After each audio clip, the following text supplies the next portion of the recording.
All right. Well, welcome everyone to the More Tours podcast. My name is Brooks Burnette. I'm here with Karina today, out of Koala Park Daycare, and so thankful for her to volunteer to be here on the podcast and share her expertise with the industry, and so thank you so much for watching. And Karina, welcome. Thank you so much for being on here today. Thank you, Brooke. So nice to meet you in it face to face. I'm really excited to get to know you better as well and speak with you today. Yeah, absolutely. And so, just to kind of start things off, tell us a little Mhm. bit about your facility or your locations, and just give us the rundown of your childcare center. So I always say I'm the proud owner of Koala Park Daycare, which is a group family based childcare program in New York. We are in the Westchester County, a little village called Tuckahoe.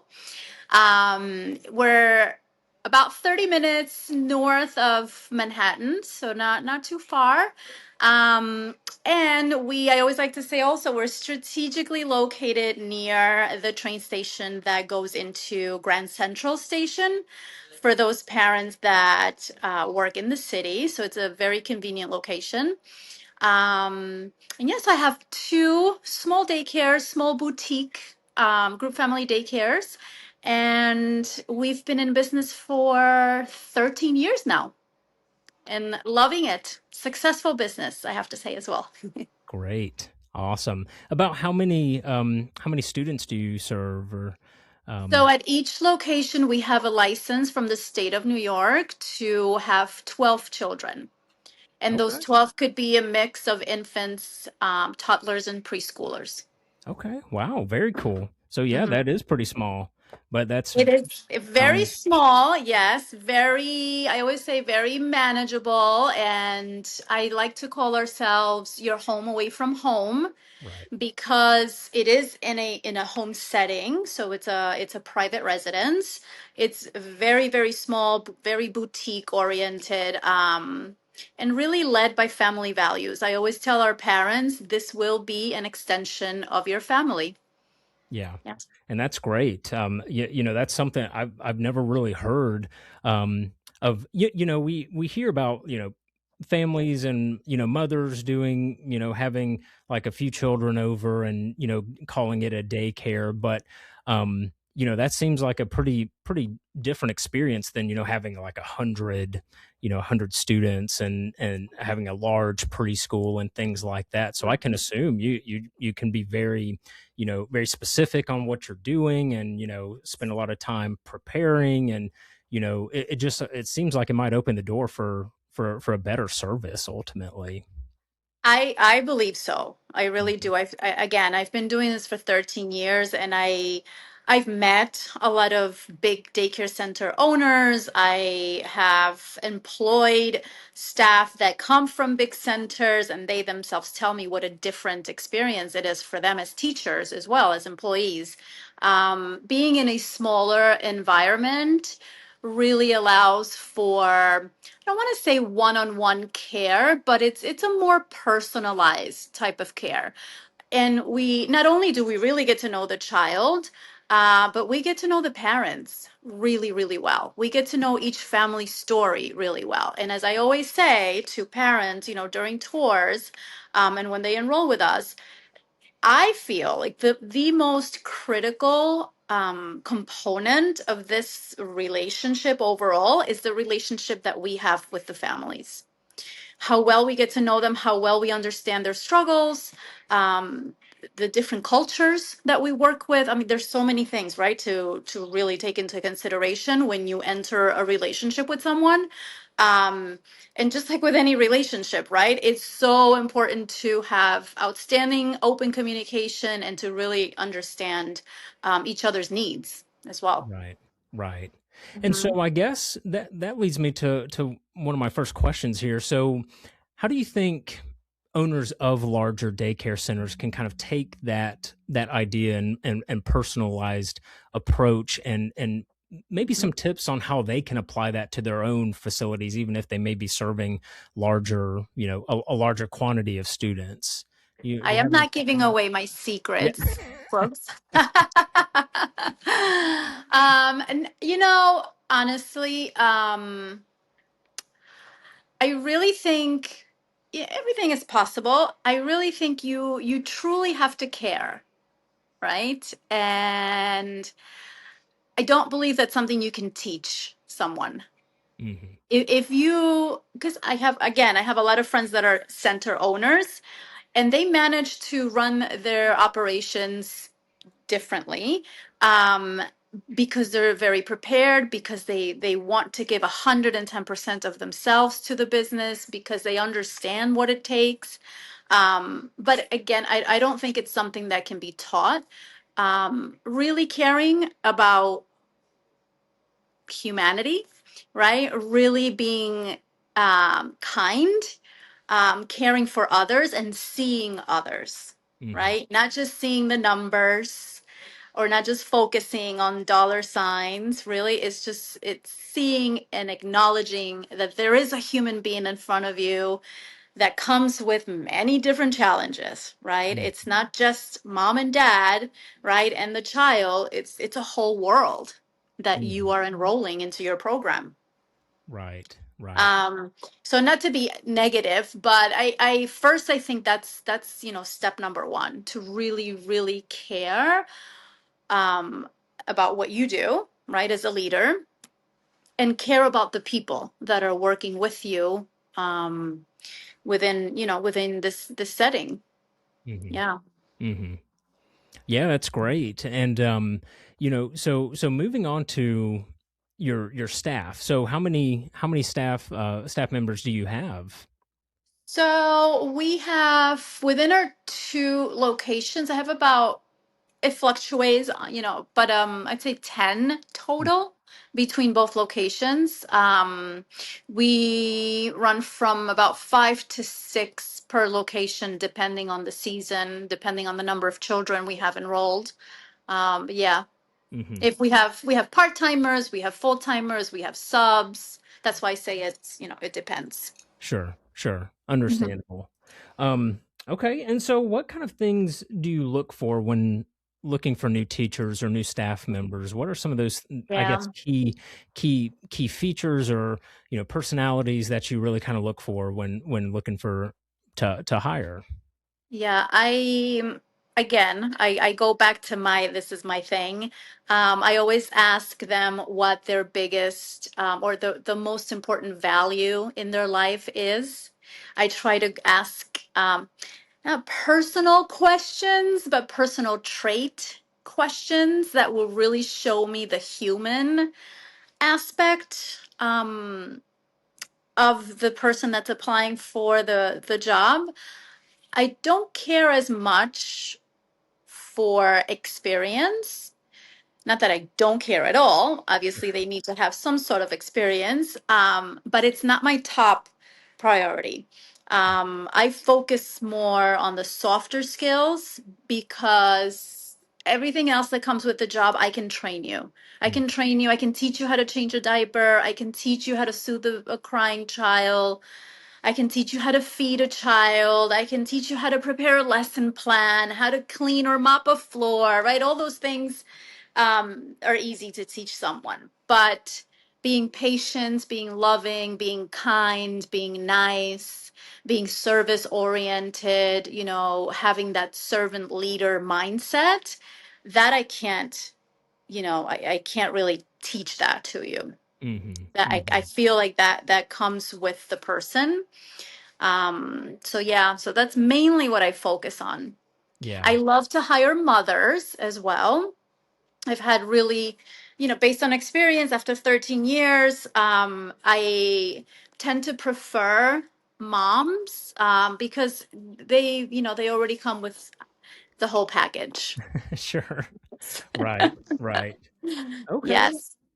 And, and so moving on to I guess, looking at or trying to figure out what parents are looking for. So I assume you take those same traits and those same qualities of your staff and, try and demonstrate those things with your parents? Do you do that on the tour itself, or do you send out, like a welcome video or anything like that to prepare parents for the tour? How does that work? So before the parent comes for the tour, we do send out an email, which we call the e-packet, which has all the information, a lot of details, but it has a lot that I think it's necessary for them to review prior to coming to the tour in person, because it sets the tone for who we are. We include pricing on there as well on that e-packet. We talk a little bit about our philosophy, our teaching philosophy, and the things that we value, right? So we have say a proprietary philosophy that we called the cycles of love. So Koala Park Daycare is really all about putting love, that our mission is to put love back into childcare. Hmm. What does that mean? You might be asking yourself. What do you mean by that? So after doing a lot of research and being in this industry for 13 years, and I've recently just also graduated and got my master's in education. Hmm. Um, because I was going to go into the story of how I have a business background. I worked in corporate for many, many years. Then I started with my childcare business, and I felt the need to go back to school and get a degree in education. So that finally happened. Hmm. And after doing all that, I decided to do my thesis on something that I started seeing right throughout the years, where and not to be negative about big centers and big operations, but things that I've noticed, which are part of doing business, right, in a big scenario like that.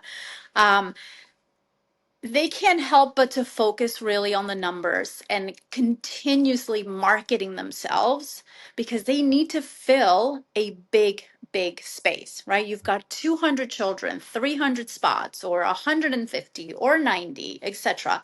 So it is a numbers game, right? It's from a business perspective, we understand that. And so because of that, I feel that the daycare center business is really the main focus, right? It is that, Hmm. to fill the spots, because we need those spots to be filled, right? Because if the money's not coming in, we can't be in business, right? So it at the end of the day, this is a business as well, Hmm. correct? So I felt that in many scenarios, love was lacking, right? The love for the children, the focus on loving the children and providing the children with what they really need, right? At this stage from 0 to 4 or 0 to 5, which is basically um, a foundation of SEL learning, right? Social emotional learning it's what children need, right? And after doing a lot of research and seeing our parent referrals and reviews, which you can go on Google and see for yourself, we noticed that there was one common theme in all our reviews from our parents. And that was the love that we gave their children, how loved they felt, Hmm. how nurtured the children felt, how loving the parents saw us as teachers and team members. And so love always came up. And so we started, working through this and realize that maybe in other places this is not happening, or it is happening, but parents don't see it this way because the focus is not, it's not there. Hmm. So we came up with this new philosophy, which was the 3 cycles of love, and our mission to put love back into childcare, because that is what children need. So from a marketing perspective, from a mission perspective, from a purpose perspective, from a who we are, right? At our core, it's love, and it's what we do, and it's what we do best. And so the 3 cycles of love focus on cycle number 1 is the bonding cycle, which children need at first. When they first enter the childcare program, they don't know anyone, they're scared. Um, they're babies, right? Usually they're 3-month-old baby or a 4-month-old baby. So the number one focus for us is to really make sure that these children are bonding with our teachers. The second cycle is the self cycle. So in the self cycle, we talk a lot about the child focusing on their needs, right? It's all about me, me, me, me, me. So typically, this is where we see them go through at 2 years old, right? From 2 to 3. And then the third cycle is the social cycle. In the social cycle, they are learning or they need guidance in playing with others. So they're no longer parallel playing. Now they're playing with each other. They're talking to each other. They're understanding now that it doesn't revolve around me. It's not just me here, right? In this room. I have friends, and my friends have feelings as well. So if I bite my friend, and my friend is going to get really angry, sad, and it's going to hurt, right? And so we the children, right, we start realizing all these things within the social cycle when we get to that point. Mhm. um and so those are the three main things that we focus on, Mhm. right? And they are all really based on loving the children, which means, and love can transfer into so many different things, right? So many different scenarios. Um, saying love is, it's not, what's the word? Love is not a very, something that you can prove, right? It's something that you feel. Mhm. So how do you transfer that? How do you apply that into this, early childhood education setting? And it's done the way we see it, right? It's done through training our teachers and educating our parents as well, right? And then we see it obviously in the children's behavior. We see it in the children's development. We see them, once they enter the biting stage, like how are we there, to support them during this stage that is completely developmentally appropriate? They are supposed to be biting, right, at 2 years old or 18 months or 20 months. So how do we help them navigate the big, big feelings, right? And it all falls under, this is a mouthful, it all falls under, the foundation of social emotional learning, Mhm. which is, crucial in their lives at this stage. Right, right. Yeah. No, that's perfect. That's a great explanation of that, and that's very important. That you highlighted that. Especially as compared to larger centers. Again, nothing against them at all. Mm-hmm. But Yeah. those important pieces there, and those important fundamental principles that y'all have there and y'all have developed really seem to that's kind of what you might want to focus on instilling in your teachers that you hire, and those types of principles as opposed to changing a diaper, which you can learn in an Mhm. afternoon, or in a Right. couple hours, just do it a couple times, right? And so just moving on here a little bit. So how do you guys apply that to your parent communication? And so how do you show your parents those principles and that you guys are doing those things? And so do you have any strategies for that or any tips or anything? So, two things come to mind. Yes. So we definitely do it through our daily communication. So when we share pictures and videos of the activities that the children are doing throughout the day, we include a little, maybe 3 sentence, 4 sentence blurb to explain what the child is doing in what's happening in that picture, right? It's not just like, oh, they're working on a butterfly project, right? Or an arts and crafts project.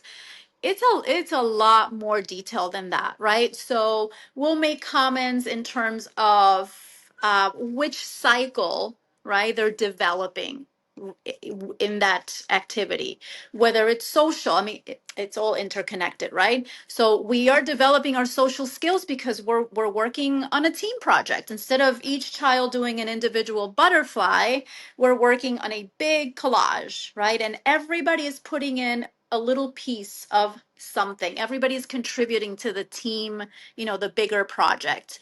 And they don't know it yet, right? But at the end, once we have completed the project and they get to see what they created, it's a huge, then the self cycle comes into place, right? Because now it's like, oh, wow, I did that.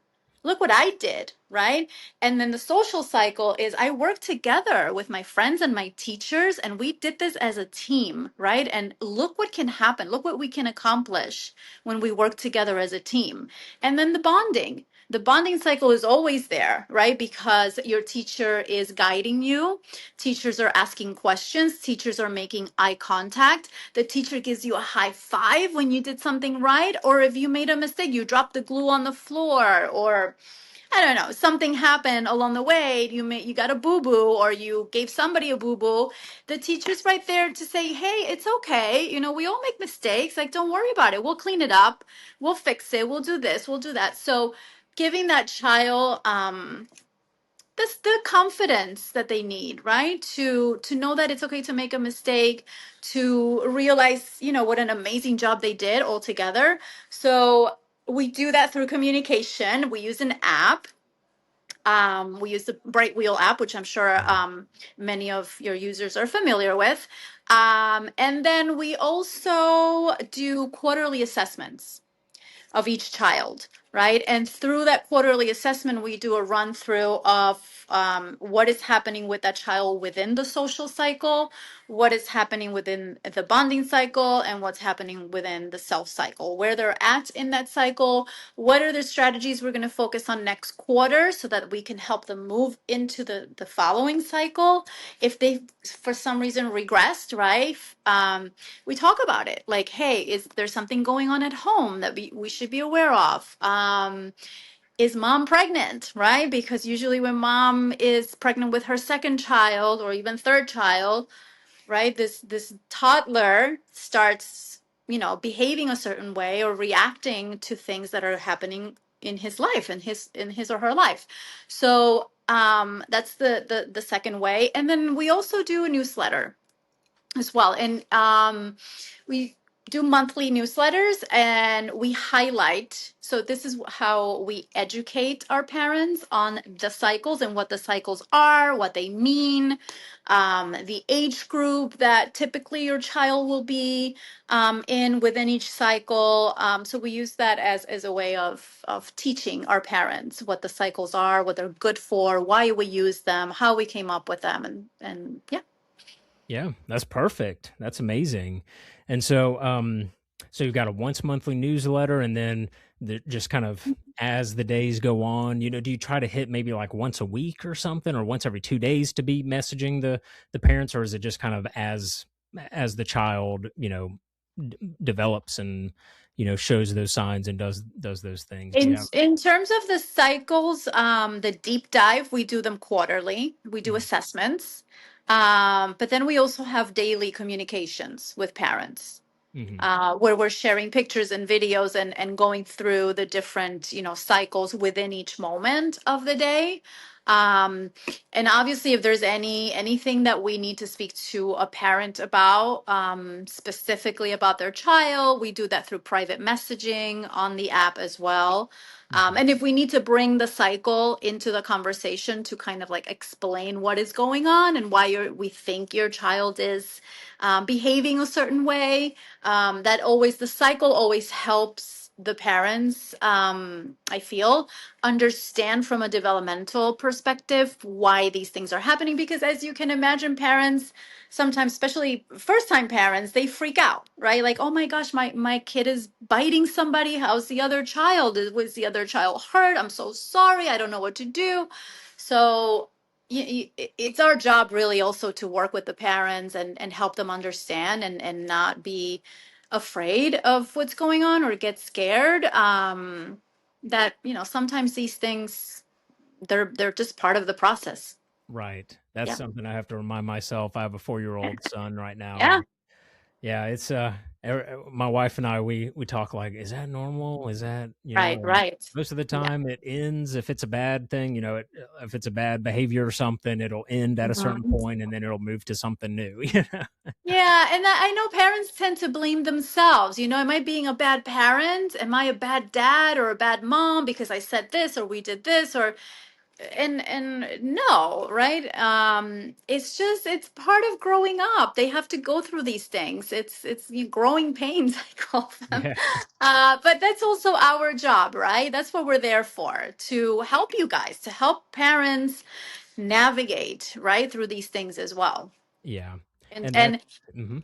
yeah, Go so ahead. so Yeah. I always tell parents, we are partners. Like, you really truly have to buy into this, right? It is a partnership. If you want the best for your child, which every parent does, don't just see us as the people that are, babysitting your child, right? Throughout the day while you go to work, because that is not the case, honestly. We play such a big, big role in these children's lives, that I feel like, we're all so busy working, and we have a million things, right, going on in our lives. And I know that, parents don't do this on purpose, but you see your child care provider as child care provider, right? Sometimes it's hard to see beyond, or really stop to think and focus on what really, is happening at daycare. So I always tell, and I tell my staff too, that the job that they're doing is, it's crucial in the life of this child, even whether the parent acknowledges it or not. You yourself as a teacher, should definitely acknowledge how important you are in the life of this child, right? Maybe you're the only one that gives this child a hug, and that looks at this child in his eyes or her eyes. Maybe they don't get that at home, right? Maybe when they go home, they just get the iPad or a phone, and just sit there while mommy finishes making dinner, and we have to jump from one thing to the other. I'm a mother too, so I know, right, what happens. And my kids are 17 and 14 now. So I've been through all of this, and then some as well. So I know what happens. Um and so, and yes, like, the role of the child care provider is very, very important, and not to be taken for granted. We do love these children, at least at Koala Park Daycare. I can vouch for that. We love them as if they were our own, right, daughters and sons, um and as if they were part of our family. And it's, we see them grow. They start with us when they're 3 to 4 months, and they leave when they're either 3 or 4 years old. So we see their first everything, and we're there to support them. We're there to guide them. We're there to give them hugs when they need them, to dry their tears, to fix their boo-boos, to comb their hairs because mommy didn't have time to comb your hair in the morning before, you rushed out of the house, or change you from your pajamas to your clothes because you didn't have time to, to get dressed to come to school this morning, or whatever it might be, right? We're always there. We're always there for them. Right. And I think I wanted to touch on something you brought up there, the idea of a partnership Mm, and communicating with the parents that yes, this is a partnership and we want you to be involved and we're going to be sending you material and sending you pictures and explaining everything. So, I think that's something that, back when I was a preschool teacher, I taught for 3 years at a pretty small preschool. That was kind of something that was just kind of assumed, but never really communicated clearly mm, with the parents, yep. that like, hey, our job is to help you and to be a partner in your child's life, and in their development, which we weren't, it was a half day preschool only, something like Okay. that. But, Hmm. um, but the idea still applies, and so I think that's a really important, thing to communicate and make sure that Yeah. your parents buy into, for sure there. Hmm. I, Um, I make it a point to communicate that, on every tour that I do. And then obviously when they enroll, it's part of the onboarding and the communication process as well. But like you said, the parents have to buy into it, and not everyone does. And not because, I feel like many times it's not because they don't want to, but it's just because, the focus sometimes is not there, and because it's somewhere else, right? And you can't focus on everything in your life. There's, unfortunately, we don't have, enough time or capacity in our brains to do that. Hmm. So, it is what it is. But again, I see that as our job too, as leaders within these programs, to reel those parents back in if you see that they're getting lost out there, right? They're losing their focus, or they're not, I don't know, they're not answering your emails, or they're not responding to your text messages, or something's going on and you really need to talk to them, and you just hear dead silence from the other end. So it's like with any relationship. It's like, hey, we need to talk. And it's an uncomfortable thing to say, right? But Right. sometimes you have to uh be courageous enough to do the hard things. And Yeah. especially if your focus is on the well-being of the child, right? Which is Right. where our mind and our hearts are always at, right? We need to make sure that we're doing right by this child. Right. Right. Yeah. Exactly.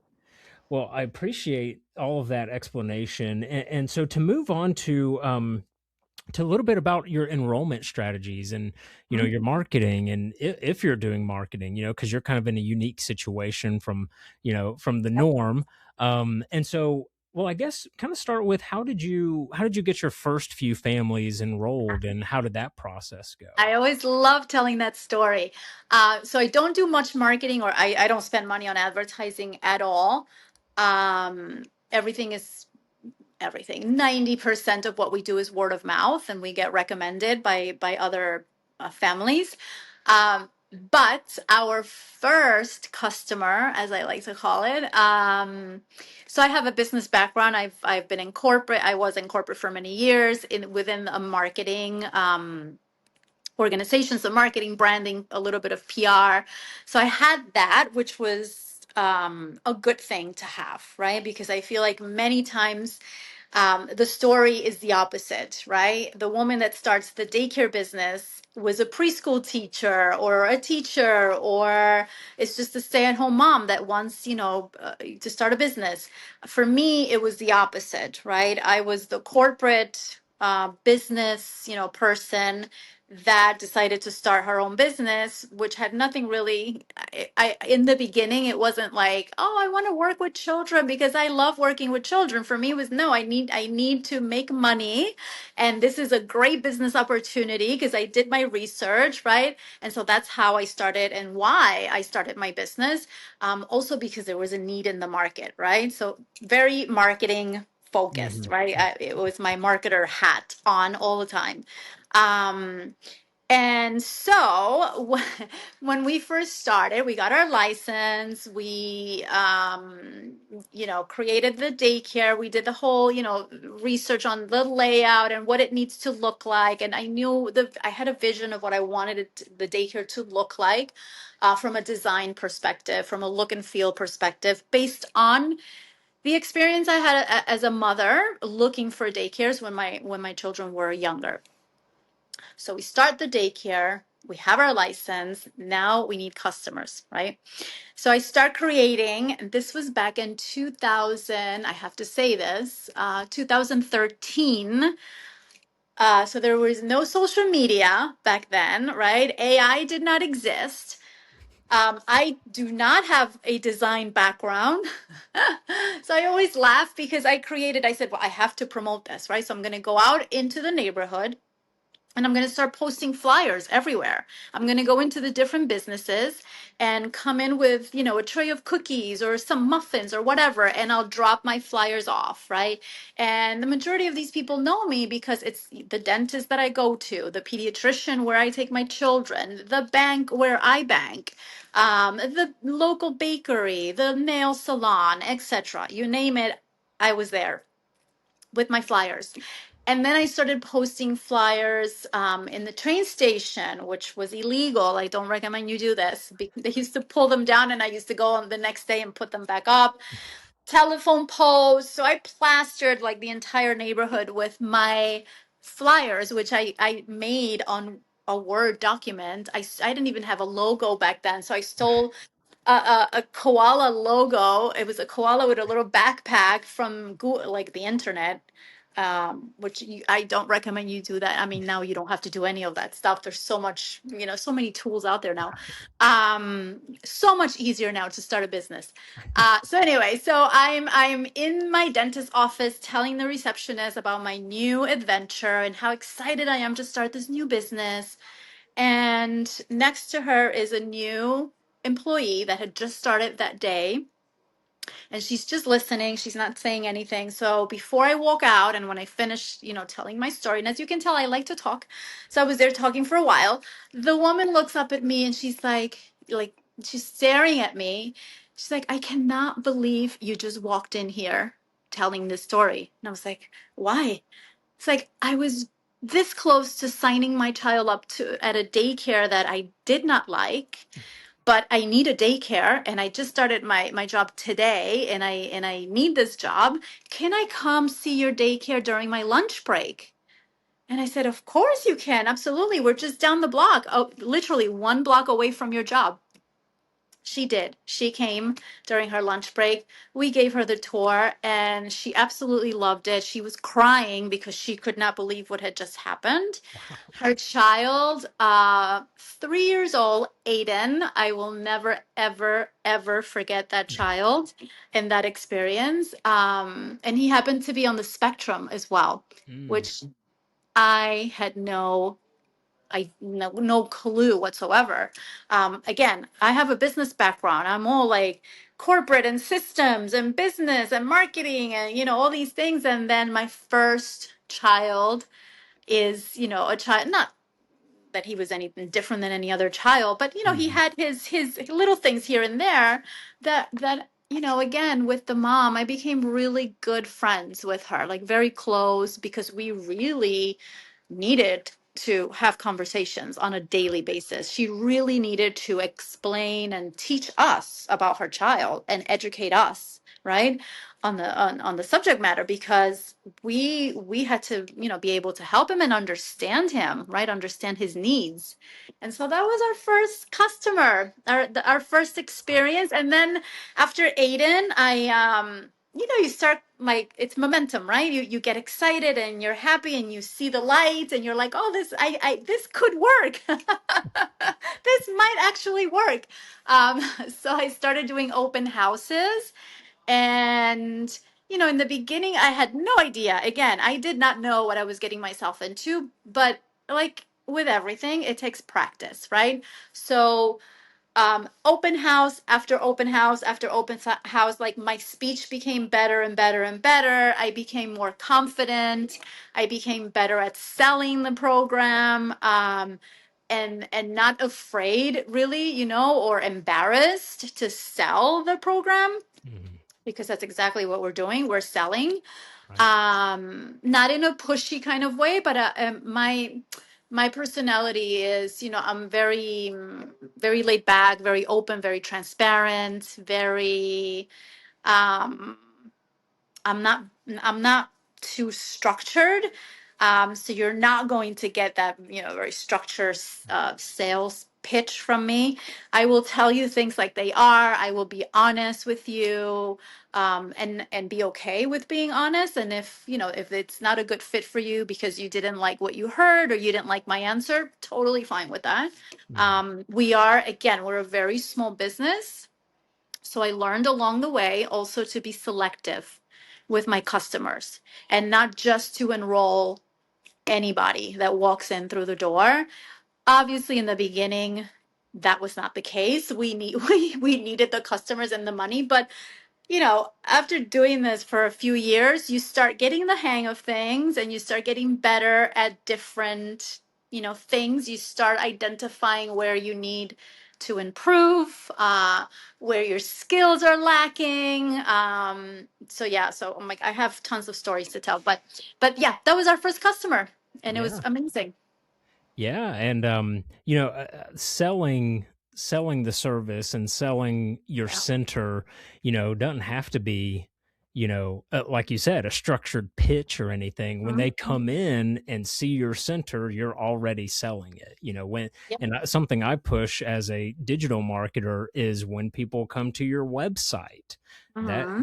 that is the first impression, or when they Absolutely. see your advertisement, or Hmm. and so it all compounds. And so while yes, if you have if you have a website that's not updated or anything, but they come to your Hmm. facility and see how amazing it is, and see that that's still good. But how Yeah. much better would it be if your website matched your the I quality of your mean, center and things like that? Yeah. you absolutely must have a website. It's the first entry point, right? So from a marketing perspective, if you don't have a website, I mean, well, nowadays you could have an Instagram account and you still exist. Sure. But that's not true, right? Because what the current and modern parent does, what is the first thing that a parent will do, right? When they're starting their search for daycare, they're going to Google it, right? Or maybe now it's not even Google. Maybe now it's just Chat GPT. Like, Right. hey, Chat GPT, what are the top 5 daycares in my neighborhood?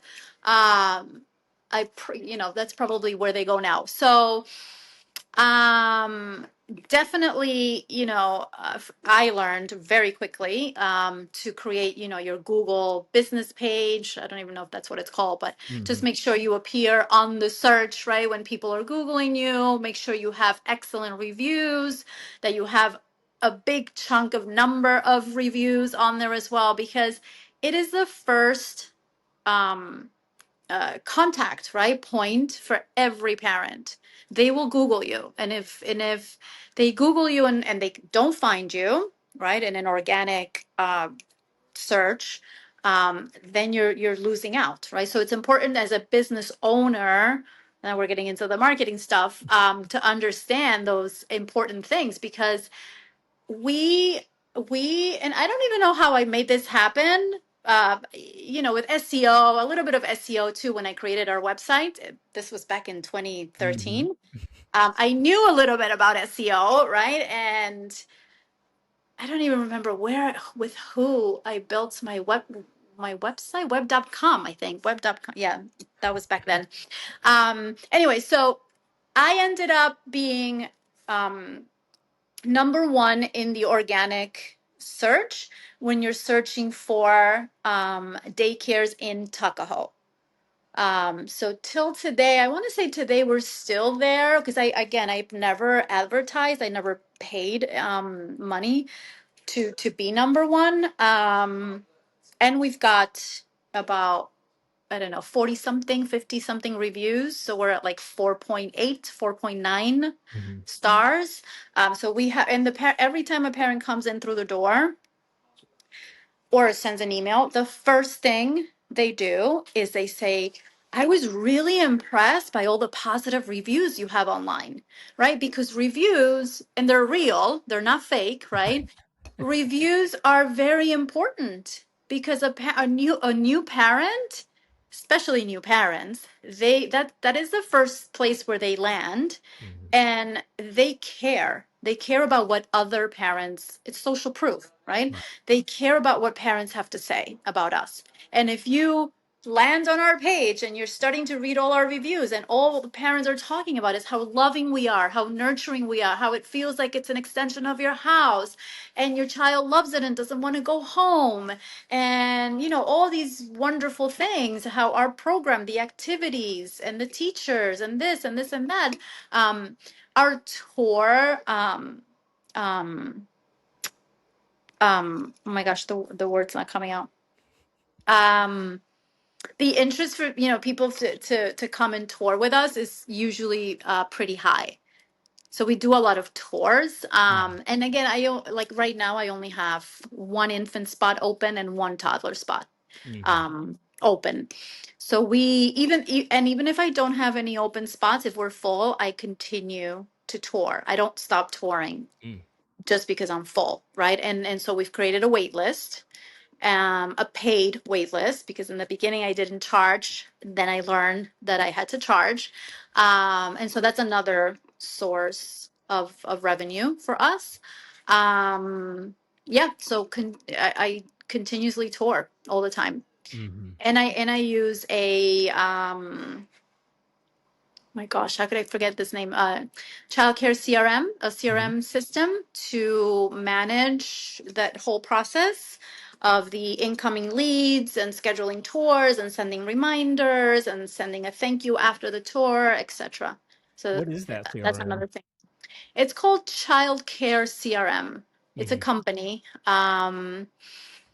And you put it, so it's a software, right, that manages your touring process. Mhm. So you can see all the leads that are coming in, right, that request a tour. They put in all their information, their child's information, and it does a lot of automated tasks that you set up Mhm. once you acquire this software.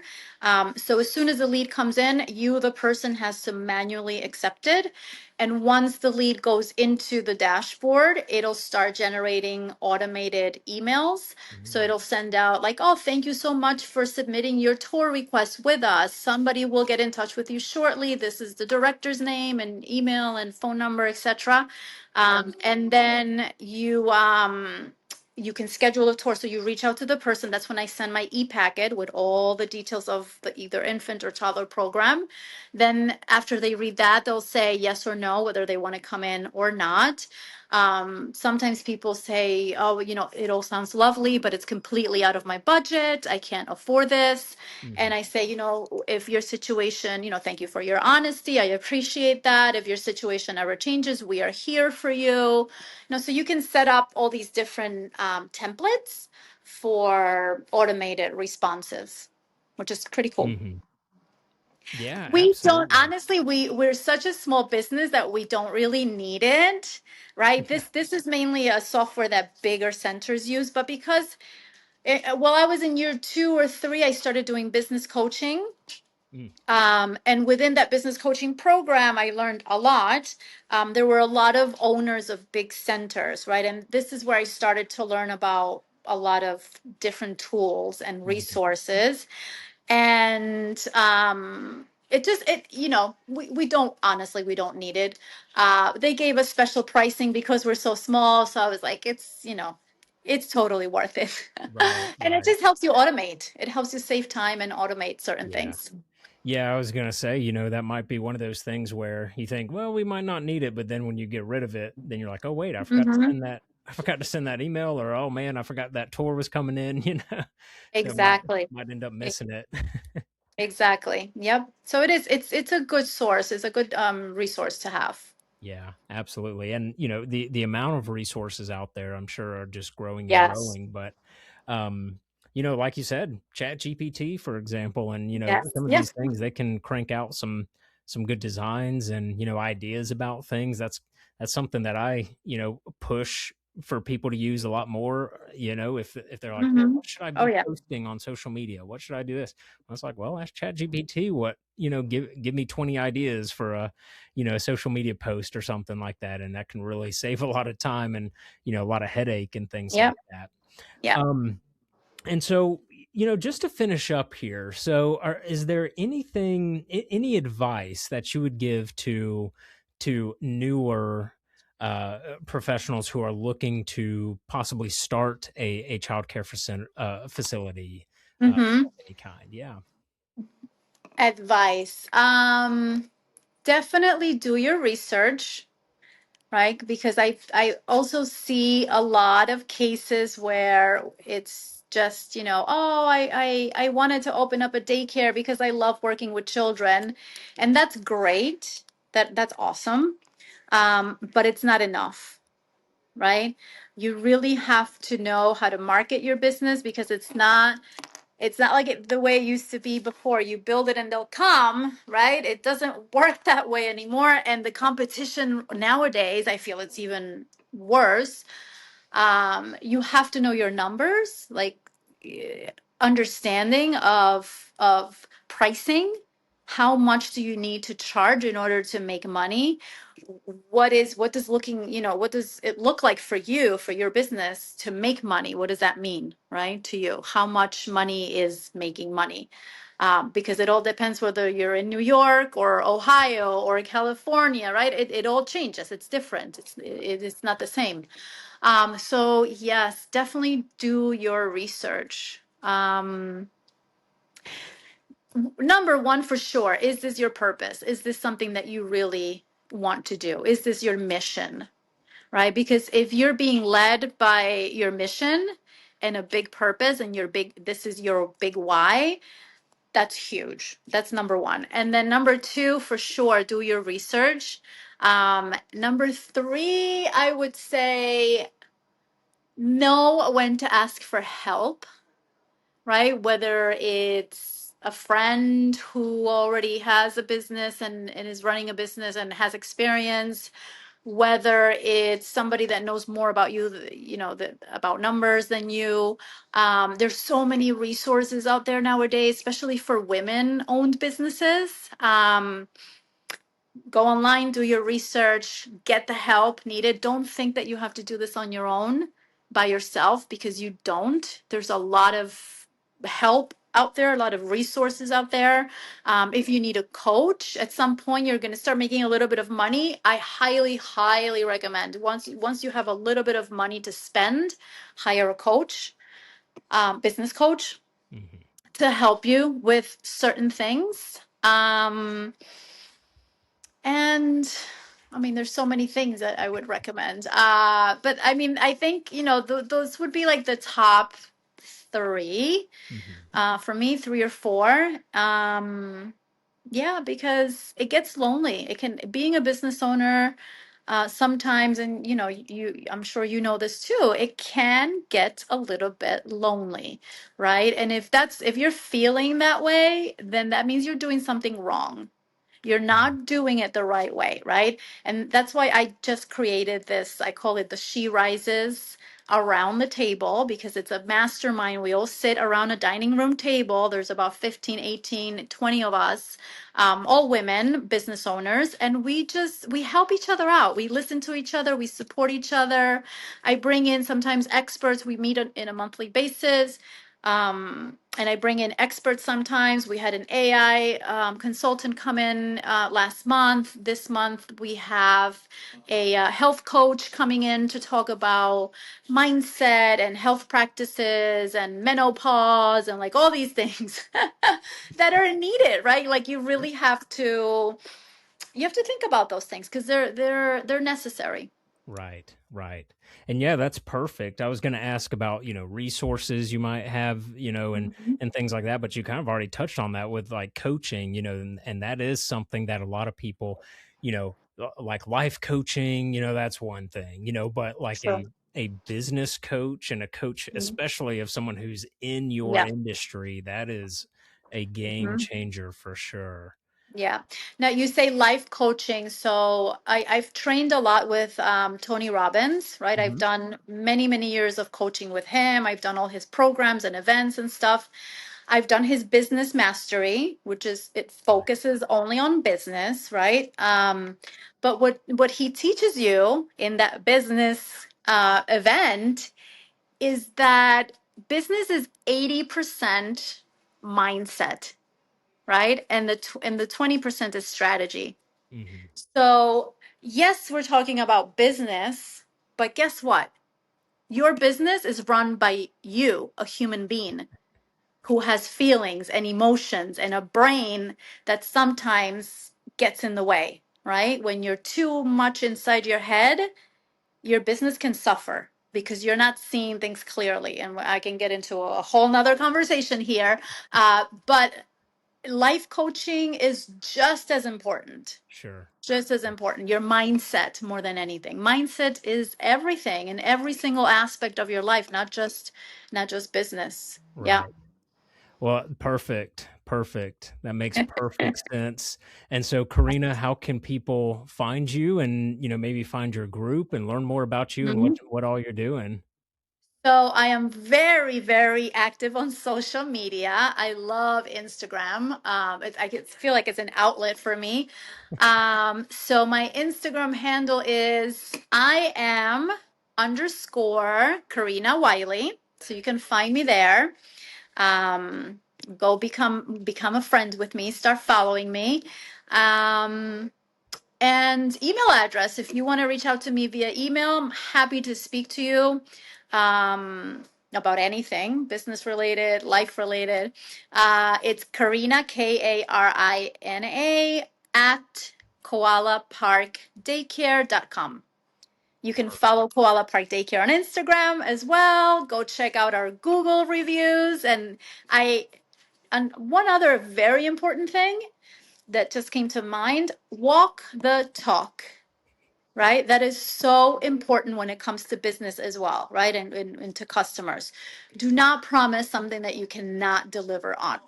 Do not lie to your customers, especially in our field. Don't do that. Don't say something that you don't do. Don't promise something that you will not be able to deliver on, because you're setting yourself up for failure. And parents can see, they can smell, a lie from Right. miles away. Yeah. Absolutely. Well, Karina, I really appreciate you coming on here to the More Tours podcast. And, I'd love to have you again in the future. You've got lots and lots of great knowledge, and we'd love to hear those stories, some more of those stories that you've got. And so I really appreciate your time. Yes, thank you so much. This was so much fun. I'd love to come back whenever you want to. All right. And thank you guys so much for watching, and subscribe for more. And we'll see you guys in the next one. Bye.